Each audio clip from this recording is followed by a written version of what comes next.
আসসালামু আলাইকুম রহমতুল্লাহি ওবরকাতুহু। সম্মানিত দর্শক, আজকে যে বিষয়টি নিয়ে আলোচনা করব সেটা হলো পালানো নিয়ে। কখন পালাবেন? কেন পালাবেন? কিভাবে পালাবেন? এই পালানোর যে ঐতিহাসিক কাহিনী, বিশেষ করে রাজনীতিতে যে পালানোটা কতটা অপরিহার্য, এমন ধরুন এই যে আজকের যে টপিকটা, ঠিক এরকম টপিক নিয়ে আমি অন্তত ১০ বার লিখেছি। মানে একেকবার যে পত্রিকায় কলামগুলো লিখেছি আনুমানিক ২,০০০ শব্দ। তো ১০,০০০ শব্দ লিখেছি। আবার বিভিন্ন জামাতে, শেখ হাসিনার জামানাতে এরকম যখন কনটেন্ট করেছি, এরকম পালানো নিয়ে আজকে যে বিষয়গুলো নিয়ে বলব, ঠিক এইভাবে ১০-১২ বার বলেছি। জনাব ইউনূস সাহেবের জামানাতে এরকম ১০-১২ বার বলেছি, আর তারেক রহমান সাহেবের জামানাতে এই ১ম বললাম। একই কথা কিন্তু স্মরণ করিয়ে দেওয়া মানুষকে, এবং এটা খুবই গুরুত্বপূর্ণ। এটা যে বর্তমানে যারা শাসক তাদেরকে ইন্ডিকেট করে বলা, নট লাইক দ্যাট। এটা আপনার জন্য প্রযোজ্য, আমার জন্য প্রযোজ্য, সবার জন্য প্রযোজ্য। অর্থাৎ মানুষ যদি পালানোর কথা চিন্তা করে, পালানোর পরিণাম চিন্তা করে, কী কারণে মানুষ পালায়, সেটা যদি ভাবে, তাহলে আসলে একজন মানুষকে পালাতে হয় না। এই গেল একটা কথা। দ্বিতীয় কথা হলো যে আমাকে যেকোনো মুহূর্তে, যেকোনো পর্যায়ে, নিয়তির নির্মম পরিহাসে হোক, আপন কর্মগুণে হোক, পালানো লাগতে পারে, প্রয়োজন হতে পারে। তো সেক্ষেত্রে যারা বুদ্ধিমান মানুষ, তারা বিজয়ের ব্যাপারে যতটা আশাবাদী, সমহারে পরাজয়ের ব্যাপারে ততটা সতর্ক থাকে। তারা যেকোনো জিনিস জয়লাভের পর দখল করবে, ভোগ করবে, এই ব্যাপারে যতটা আনন্দিত থাকে, তার সঙ্গে সঙ্গে কোনো কারণে পরাজিত হলে যেন নিরাপদে, নির্ভীকভাবে, নিশ্চিন্তে, নির্ভাবনায় পালাতে পারে, এই চিন্তা তারা করে এবং সেভাবে ব্যবস্থা হয়। আপনি ধরুন পৃথিবীর যতগুলো রাজপ্রাসাদ দেখেন, বাকিংহাম প্যালেস, এরপর হোয়াইট হাউস, ফ্রান্সের এলিসি প্যালেস, তারপর ধরেন ভারতের রাজভবন, আমাদের বঙ্গভবন, গণভবন, সব জায়গাতেই কিন্তু পালানোর পথ আছে, সুড়ঙ্গ আছে, বাংকার আছে। কোনো কারণে বোমা হলো, কিছু হলো, যেন আপনি এমনকি সংসদের মধ্যেও বাংকার আছে। তো এই বাংকারের মধ্যে আপনি পালিয়ে থাকবেন নির্দিষ্ট সময়, এবং ওই বাংকারের ভিতর দিয়ে আবার আলাদা গুপ্ত সড়ক আছে, যেটা দিয়ে আপনি একটা নিরাপদ দূরত্বে গিয়ে পালিয়ে যাবেন। এবং এটার ডিজাইন একেবারে নির্দিষ্ট কিছু লোকের হাতে সিক্রেটলি থাকে। যেমন বলা হয় না, সরকারের সিক্রেট সার্ভিস। তো এই গোপন সংস্থা থাকে, তাদের হাতে এই জিনিসগুলো থাকে, এর বাইরে অন্য কেউ জানতে পারে না। এমনকি যিনি প্রধানমন্ত্রী হন বা যিনি রাষ্ট্রপতি হন, তিনিও এই জিনিসগুলো জানেন না। যখন এই ধরনের ক্রাইসিস হয়, পালানোর প্রয়োজন পড়ে, তখন সেই রাষ্ট্রের কর্তা ব্যক্তিরা এই কাজগুলো করেন। তো এটা শুধু আজকের নয়, হাজার হাজার বছর আগে আপনি দেখুন পিরামিড তৈরি হয়েছে, সেই পিরামিডের মধ্যেও গুপ্ত পথ আছে। তারপর চায়নার গ্রেট ওয়াল, সেখানে সুড়ঙ্গ আছে। তাজমহলের মধ্যে সুড়ঙ্গ আছে, মমতাজ মহলের মধ্যে সুড়ঙ্গ আছে, দিল্লি ফোর্টের মধ্যে সুড়ঙ্গ আছে, সুলতান সুলেমানের টপকাফে প্রাসাদ, সেখানে সুড়ঙ্গ আছে। সব জায়গাতে সুড়ঙ্গ আছে, বাংকার আছে। এবং এই জিনিসটা একেবারে সামনে চলে আসলেও প্রধানমন্ত্রী তারেক রহমান সাহেবের জন্য একটা বাড়ি তৈরি হচ্ছে, এবং সেই বাড়িতে বাংকার থাকবে, সুড়ঙ্গ থাকবে, এই খবর চলে আসছে। সবাই দেখুন বললো, ছি ছি ছি ছি ছি, কেন প্রধানমন্ত্রীকে পালাতে হবে, তাকে কেন বাংকারে যেতে হবে। এটা আসলে মানে একটা রাষ্ট্রীয় কালচার। যখনই আপনি সরকার প্রধান, রাষ্ট্রপ্রধানের জন্য বাড়ি করবেন, সেটা এখন হোক, মধ্যযুগে হোক, প্রাচীন জামানায় হোক, সব জায়গাতে একটা পালানোর একটা, যাকে বলা হয়, রাস্তা থাকে। এটা রাজনীতির জন্য অপরিহার্য। এ গেল নাম্বার ওয়ান। নাম্বার টু হলো যে পালানোর ব্যাপারে আপনার প্র্যাকটিস থাকতে হবে, আদারওয়াইজ আপনি পালাতে পারবেন না। পৃথিবীর অনেক বড় বড় বিজেতা, বিশ্ববিজয় বীর, তারা সফল হয়েছে কেবলমাত্র নিরাপদে সময় মতো পালিয়ে যাওয়ার নিদারুণ দক্ষতার কারণে। পালিয়ে যাওয়া মানে পালিয়ে যাওয়া নয়, পালিয়ে যাওয়া মানে নতুন করে ফিরে আসার উদ্যম তৈরি করার। এই যে ধরুন এত বড় একটা বিপ্লব হলো, শেখ পরিবারের একটা সিঙ্গেল লোকের একটা পশম বিপ্লবীরা টাচ করতে পারলো না, তারা পালিয়ে গেল। আপনি বলছেন তারা পালিয়ে গেল, কিন্তু তারা বলছে যে আমরা ফিরে আসার জন্য গিয়েছি, উইল কাম ব্যাক।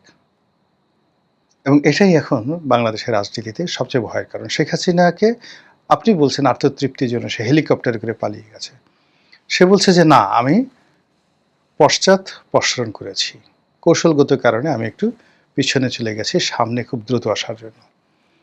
ঘটনাটা এরকম, যেমন আপনি একজনকে একটা ঘুষি মারবেন বা একটা চড় মারবেন, যদি হালকাভাবে যদি আপনি মারেন তাহলে ইনস্ট্যান্টলি সে ব্যথা পাবে না, কিন্তু আপনাকে যদি খুব জোরে একটা ঘুষি মারতে হয়, বক্সিং করতে হয়, তাকে একটা চড় বসাতে হয়, আগে আপনাকে পিছনে হাতটা নিতে হবে, এরপরে সজোরে সামনের দিকে এগিয়ে আসতে হবে। এটাই হলো নিয়ম। তো এই যে পালানোর একটা আর্ট, যারা নিরাপদ, এখন এই যে আওয়ামী লীগ যে তাদের টাকা নিয়ে, পয়সা নিয়ে, ধন নিয়ে, সম্পদ নিয়ে, প্রযুক্তি নিয়ে, কানেক্টিভিটি নিয়ে তারা যে পালিয়ে গেছে আপনি বলছেন, আর তারা বলছে উই আর কামিং, আজ আসবো, টুস করে ঢুকে পড়বো, কাল আসবো, টুস করে ঢুকে পড়বো। এর ফলে কি হচ্ছে, আওয়ামী লীগকে কেন্দ্র করে যে আতঙ্ক তৈরি হচ্ছে, যারা ক্ষমতায় আছেন, যারা বিরোধী দল আছে, সকলের মধ্যে। এর মূল কারণ হলো আওয়ামী লীগ অসাধারণ দক্ষতার সঙ্গে পালাতে পেরেছিল। তো আপনি এখন যারা আছেন, আপনাদেরকে তো চিন্তা করতে হবে যে যদি কোনো কারণে বিধি বাম হয়ে যায়, আমাকে তো পালানো লাগতে পারে।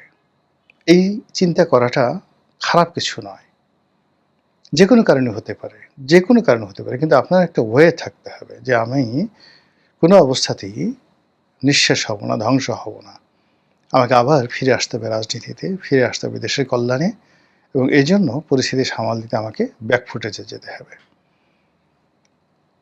ইতিহাসের কয়েকজন বিখ্যাত লোকের নাম বলি। এক নম্বরে আপনারা সেই যে রবার্ট ব্রুশের কথা শুনেছেন, যে বহুবার পরাজিত হয়েছে, যুদ্ধক্ষেত্র থেকে পালিয়ে গেছে, তারপর আবার ফিরে এসেছে, এবং সর্বশেষবার তিনি যখন যুদ্ধ করতে এলেন, তিনি ইন্সপায়ার্ড হয়েছেন একটা মাকড়সা দ্বারা। তিনি দেখলেন বহুবার একটা মাকড়সা তার জাল বিস্তার করার চেষ্টা করছে, কিন্তু পারছে না, এবং সর্বশেষ সে সেই জালটা বিস্তার করছে এবং সফল হলো। আচ্ছা, রবার্ট ব্রুশ বাদ দিয়ে প্রাচীন দুনিয়াতে হানিবল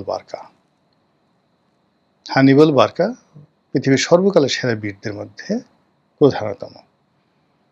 তিনি যে কাজটি করতে পারতেন, প্রয়োজনে তিনি পশ্চাৎপদ হতে পারতেন, পশ্চাৎপসরণ যেটাকে বলা হয়, যুদ্ধক্ষেত্র থেকে পালিয়ে যেতে পারতেন, আর দ্বিগুণ, তিনগুণ, চতুর্গুণ শক্তি নিয়ে আবার ফিরে আসতে পারতেন। ইভেন খালিদ বিন ওয়ালিদ, তার যে ক্ষিপ্রতা ছিল, দক্ষতা ছিল, তিনি যুদ্ধের ময়দানে বিদ্যুতের গতিতে সামনে এগিয়ে যেতে পারতেন, এবং বিদ্যুতের গতিতে পেছনে পালানোর ভান করে যুদ্ধরত সৈন্যদের মধ্যে বিভ্রান্তি ছড়িয়ে দিতে পারতেন। তারপর হঠাৎ করে ইউটার্ন নিয়ে প্রচণ্ড শক্তিতে আক্রমণ করে তিনি এক একটা ইতিহাস তৈরি করতে পারতেন। আর আমাদের পাক ভারত উপমহাদেশের বিখ্যাত শেরশাহ দ্য গ্রেট, এত বড় শাসক, পৃথিবীতে এত বড় সফল শাসক, মাত্র 5টা বছরের মধ্যে ভারতবর্ষের 40 লাখ বর্গ কিলোমিটার এলাকায় যে তার সুশাসন প্রতিষ্ঠা করেছিলেন, গ্র্যান্ড ট্রাঙ্ক প্রতিষ্ঠা করে সেটার সঙ্গে চাইনিজ সিল্ক রুটের সংযোগ ঘটিয়ে দিয়েছিলেন। তার 1 নম্বর দক্ষতা ছিল পালিয়ে যাওয়ার দক্ষতা, গেরিলা যুদ্ধ করার দক্ষতা, এবং হুমায়ুনের মতো বাদশা নাস্তানাবুদ করে ছেড়ে দিয়েছেন। বাংলার শাসককে নাস্তানাবুদ করে দিয়েছেন, বিহারের শাসককে শেষ করে দিয়েছেন, শুধুমাত্র এই পালানোর কৌশলতার কারণে। শেরশাহের ইতিহাস পড়লে আপনার মাথা খারাপ হয়ে যাবে। কাজে পালানো ইজ আর্ট। এই আর্ট মানুষকে শিখতে হবে। সবসময় ফ্রন্টে থাকা যায় না, অনেক সময় পিছনে থাকতে হয়, পর্দার আড়ালে চলে যেতে হয়, সামনে একবার আসতে হয়। আপনি দেখেন যে আমরা হাডুডু খেলি, আমরা হাডুডুতে গিয়ে দেখবেন যে হাডুডুর মাঠে সে ১ কদম সামনে এগোয়, ৩ কদম সে পিছনে ফিরায়, এবং সবসময় তার একটা ড্যান্সিং মোডে থাকে। এবং যে হাডুডু প্লেয়ার যত বেশি ড্যান্স করতে পারে, সে তত বেশি নিজেকে সফল হাডুডু প্লেয়ার হিসেবে প্রতিষ্ঠা করতে পারে। মুষ্টিযুদ্ধের ইতিহাসে সবচেয়ে কিংবদন্তি মোহাম্মদ আলী ক্লে, তার অসামান্য নৈপুণ্য, যিনি বক্সিংয়ের মতো একটা রূঢ় নিষ্ঠুর একটা খেলাকে আকর্ষণীয় করে তুলেছেন, জাস্ট লাইক সিনেমার মতো করে তুলেছেন। সব কিছু বাদ দিয়ে তার খেলা আমরা এখনো দেখি। কি ছিল? ড্যান্স, শুধু গতি। চার্লি চ্যাপলিনকে দেখেন, তার সিনেমার মূল বৈশিষ্ট্য কি? লুকানোর বৈশিষ্ট্য।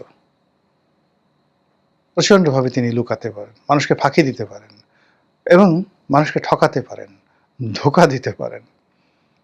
এই যে তার যে ধোঁকাবাজি করার ক্ষমতা, মানুষকে বোকা বানাতে পারেন। তিনি আসলে বোকা না, মানুষকে বোকা বানিয়ে ফেলেন। এই যে পলায়ন পর একটা চরিত্র, এটা পৃথিবীতে জনপ্রিয়তা পায়, সফলতা পায়। রাজনীতিতেও একইভাবে পালানোর জন্য আপনাকে পথ তৈরি করতে হবে, পালানোর পদ্ধতি জানতে হবে, পালানোর জন্য প্রস্তুতি থাকতে হবে। এটা হয়তো আপনার ভুলের কারণে আপনার পালানো লাগতে পারে, পরিস্থিতির কারণে আপনাকে পালানো লাগতে পারে, ব্যর্থতার কারণে আপনাকে পালানো লাগতে পারে, আপনার অপরাধের কারণে পালানো লাগতে পারে। আপনার প্রতি আল্লাহর গজব নাজিল হয়ে যায় অনেক সময় মন্দ কাজ করলে। রাষ্ট্র ক্ষমতায় থেকে মানুষ যদি মানে জনগণের হক নষ্ট করে, আল্লাহর হক নষ্ট করে, তাহলে এমন পরিস্থিতি তৈরি হয়, গজব এসে যায়। সেক্ষেত্রে আপনাকে পালানোর যে কৌশল, সেটা নিতে হবে।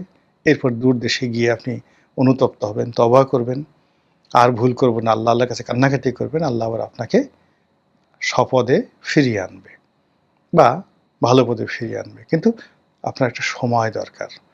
সেই সময়টার জন্য সবারই প্রস্তুতি থাকা দরকার। আমার, আপনার পালানো শুধু রাজনীতিতে নয়, পরিবারে পালানোর দরকার আছে, ব্যক্তি জীবনে দরকার আছে, ব্যবসায়িক জীবনে দরকার আছে। সব জায়গাতেই নিজেকে আড়াল করার, পালানোর একটা অপরিসীম দক্ষতা থাকতে হবে। মহান আল্লাহ আমাদের সবাইকে হেদায়েত দান করুন এবং হেফাজত করুন। আসসালামু আলাইকুম ওয়া রাহমাতুল্লাহি ওয়া বারাকাতুহু।